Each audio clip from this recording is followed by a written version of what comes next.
చూపించడము, దోషిగా చూపించడము, తనే స్కామ్ చేసిందని చూపించడము జరుగుతుంది. దయచేసి మీడియా మిత్రులారా దయచేసి అర్థం చేసుకోండి, తను ఎలాంటి తప్పు చేయలేదు. మధు ఎవరైతే సిగ్నల్ టీవీలో నేను వీడియో చూడడం జరిగింది, అందులో క్లియర్గా ఆయన ఎక్స్ప్లెయిన్ చేయడం జరిగింది. మధు అనే వ్యక్తి 5 FIRsలో ఎక్కడ కూడా హేమకాంత్ రెడ్డి గురించి చెప్పలేదు. ఎందుకు చెప్పలేదు అని ప్రశ్నిస్తే మీడియాలో, సార్ నాకు ఎన్నో కోట్ల రూపాయలు ఆయన దగ్గర నుంచి వచ్చేది ఉంది, నేను కానీ ఆయన పేరు చెప్పినా అనుకో ఆ డబ్బులు నాకు అందవు, అందుకోసం నేను పేరు చెప్పడం లేదు అని ఆ 5 FIRsలో ఎక్కడ హేమకాంత్ రెడ్డి గురించి ఎక్స్ప్లెయిన్ చేయలేదు. ఈరోజు ఆయన మీడియా ముందు వచ్చి ఎక్స్ప్లెనేషన్ ఇచ్చాడు. ఆయన డైరెక్ట్ అమౌంట్ మొత్తం హేమకాంత్ రెడ్డి గారికి ఇచ్చారని చెప్పారు. ఆ వీడియో చూపిన ఆయన హేమకాంత్ రెడ్డి బిహేవియర్ చూపి ఒకసారి.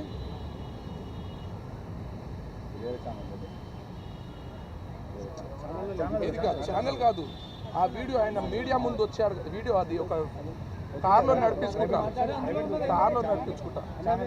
సో ఆ కార్లో నడిపిస్తూ ఆయన టాలెంట్ నేను ప్రూవ్ చేస్తాను సార్.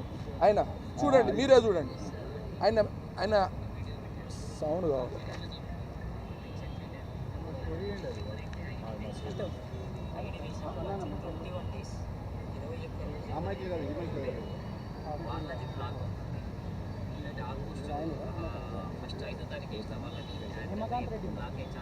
ఇతనే మెయిన్ క్యాండిడేట్. ఇతను ఈయన గురించి ప్రాపర్గా డిపార్ట్మెంట్ ఎంక్వైరీ చేయాలి.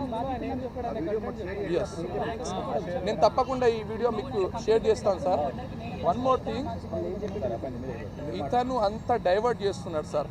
దయచేసి మేడం గారిని దోషిగా చూపించకండి. ఆమెకు ఈ స్కామ్కి ఎలాంటి సంబంధం లేదు. ఆమె ఏ కంపెనీలో బాధితుల అమౌంట్ ఏం తీసుకోలేదు. ఆ బాధితులకు ఈమె డైరెక్ట్ ఎవ్వరు లేరు. దయచేసి అర్థం చేసుకొని తనను దోషిగా చూపించకూడదని నేను కోరుతున్నాను. కంప్లైంట్ ఇవ్వడం జరిగింది.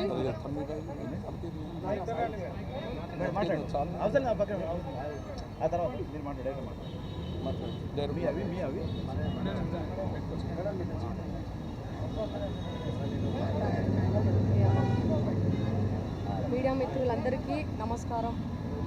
చాలా నలిగిపోతున్నా, నా వల్ల కావట్లే. దయచేసి చెప్తున్నా, మీ అందరికీ చెప్తున్నా, వాస్తవాలు చూపించండి, ఎంక్వైరీ చేసుకోండి, ఇన్వెస్టిగేషన్ చేసుకోండి, ఎక్కడ ఏంది అనేది.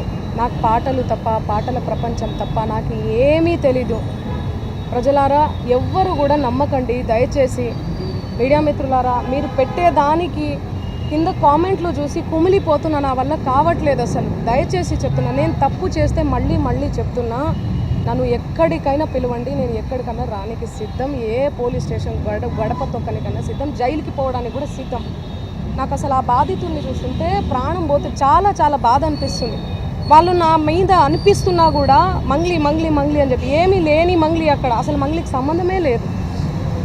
వాళ్ళు చెప్తున్న బాధ అనిపిస్తుంది నాకు. ఎందుకంటే ఆ పేదరికం నుంచి నేను వచ్చాను, నాకు తెలుసు అది ఆ పెయిన్ ఎట్లుంటుంది అనేది. వాళ్ళ దగ్గర నుంచి వాళ్ళని ఏమనాలి అసలు నాకు అర్థం కావట్లేదు నోటితో. ఆ మధు నాయక్, ఆ హేమకాంత్ రెడ్డి, ఈ సుబ్బారావు, ఏంది అసలు ఈ గేమ్ అంతా ఏందో నాకు అసలు ఏమీ కూడా అర్థం కావట్లేదు. గత 30 రోజుల నుంచి నా ప్రోగ్రామ్స్, నాకు అన్నీ కూడా రికార్డింగ్స్ అన్నీ కూడా వదులుకోవడం జరుగుతుంది.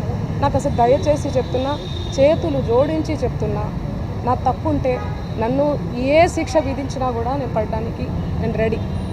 కానీ దయచేసి నా మీద ఏమైనా కోపం ఉంటే దయచేసి చెప్తున్నా, మీరు చూపించే దాన్ని బట్టి ప్రజలందరూ కూడా మిస్లీడ్ అవుతుంది. ప్రజలందరూ ఏమనుకుంటారు, అరే ఏంది అసలు ఏంది మంగ్లీ అని చెప్పి అనుకోరా, నమ్మరా వాళ్ళు?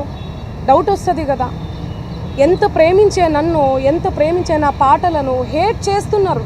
అది దేనివల్ల? మీడియా వల్లనే కదా. మన media, social media, main stream media వల్లనే కదా. దయచేసి చెప్తున్నా, నేను రిక్వెస్ట్ చేస్తున్నా మీ అందరికీ. నేను అసలు ఒక్క మాట కూడా అనట్లేదు మీడియా లేకపోతే అసలు నేను లేను. సోషల్ మీడియా లేకపోతే నేను మళ్ళీ చెప్తున్నా, నేను లేను. ఏదన్నా తెలిసి తెలియక తప్పు మాట్లాడితే నన్ను క్షమించండి. మీరు లేకపోతే నేను లేను. నా అన్నదమ్ములు లాంటి వాళ్ళు మీరందరూ కూడా, ఓకే? ప్లీజ్ నా ఫోటో దయచేసి వాడకండి. దీనికి నాకు సంబంధం లేదు. ఎందుకు నా ఫోటో వాడుతున్నారు? ఇక్కడ మెయిన్ ఎవరు? మధు నాయక్, హేమకాంత్ రెడ్డి, ఈ సుబ్బారావు అనే వ్యక్తి, అడ్వకేటు, వీళ్ళు. ఆ మధు నాయక్, హేమకాంత్ రెడ్డి ఎవరి దగ్గర నుంచి కలెక్ట్ చేసిండు పైసలు? బాధితుల నుంచి. బాధితులకు నేను అండగా ఉంటా. ఏమైందో ఇది బాధితులకు న్యాయం జరగాలని ఈ కేసు ఏమైనా ఇట్లా అవుతుందో ఏమో తెలియదు, భగవంతుడికి తెలుసు ఎరుక. కానీ నేను వాళ్ళకు తప్పకుండా అండగుంటా, వాళ్ళకు న్యాయం జరగాలి. ఈ మధు నాయక్ని, హేమకాంత్ రెడ్డి గారిని, నా మీద బ్యాడ్గా దుష్ప్రచారం చేసిన అన్ని సోషల్ మీడియా ఛానల్స్ అన్నీ కూడా తిరిగి దుష్ప్రచారం చేసినటువంటి ఆ సుబ్బారావు గారికి కూడా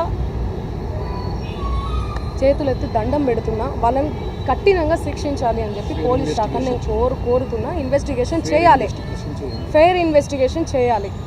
నేను ఇంతకంటే ఏమి చెప్పదలుచుకోలేదు. నిజానిజాలు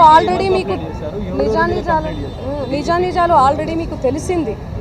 దయచేసి చెప్తున్నా, థంబ్నెయిల్స్ చాలా పెయిన్ఫుల్గా అనిపిస్తున్నాయి, చూడలేకపోతున్నా. మా నాన్న, మా అమ్మ, మా ఫ్యామిలీ చాలా క్షోభకు గురవుతున్నారు. నాకు మా నాన్న అంటే చాలా ఇష్టం. చూడండి, చిన్నప్పటి నుంచి నేను మా నాన్న స్టోరీ చెప్తే మీరే ఏడుస్తారు. చిన్నప్పటి నుంచి నేను మా నాన్నని కాపాడుకుంటూ వచ్చిన. నేను ఎవరికైనా కూడా ఎమోషనే అమ్మ నాన్న అంటే. మీ ఫ్యామిలీలు కూడా మీకు ఉన్నాయి. మీరు చూపించేదాన్ని బట్టి జనాలందరూ కూడా తప్పుదోవ పడుతున్నారు, మిస్లీడ్, తప్పుగా అర్థం చేసుకుంటున్నారు. నన్ను తిడితే మీకు ఇష్టమా? మీ ఇంటి ఆడబిడ్డ లెక్క కదా నేను, చెప్పండి. మీరు పెట్టేదాన్ని బట్టే కదా వాడు తిడుతూ ఉంటారు వాళ్ళు కింద. అసలు వాళ్ళకి ఏం తెలుసు? ఏం మాట్లాడినా కూడా అసలు గాడిద మీద కూర్చొని పోతే అసలు గాడిద మీద కూర్చొని పోతుంది అంటారు. కింద నుంచి పోతే అసలు ఎందుకు ఎడ్డమంటే తెడ్డమంటే ఎడ్డం. దయచేసి చెప్తున్నా, నేను రిక్వెస్ట్ చేస్తున్నా, ప్లీజ్. ఎమోషన్ అయిపోతున్నా చాలా. నేను తప్పకుండా బాధితుల తరపున ఉంటా, నిలబడి ఉంటా. 100% బాధితులకు న్యాయం జరగాలి, వీళ్ళను కఠినంగా శిక్షించాలి, అంతే. నిందితుల మీద ఇప్పటివరకు మీరు కంప్లైంట్ చేయలేదని ఆరోపణ ఉంది. ఇప్పుడు డీజీపీకి ఎవరెవరి మీద మీరు కంప్లైంట్ చేశారు? మేము ఆల్రెడీ నార్సింగ్లో 23వ తారీఖే మేము చేసాము.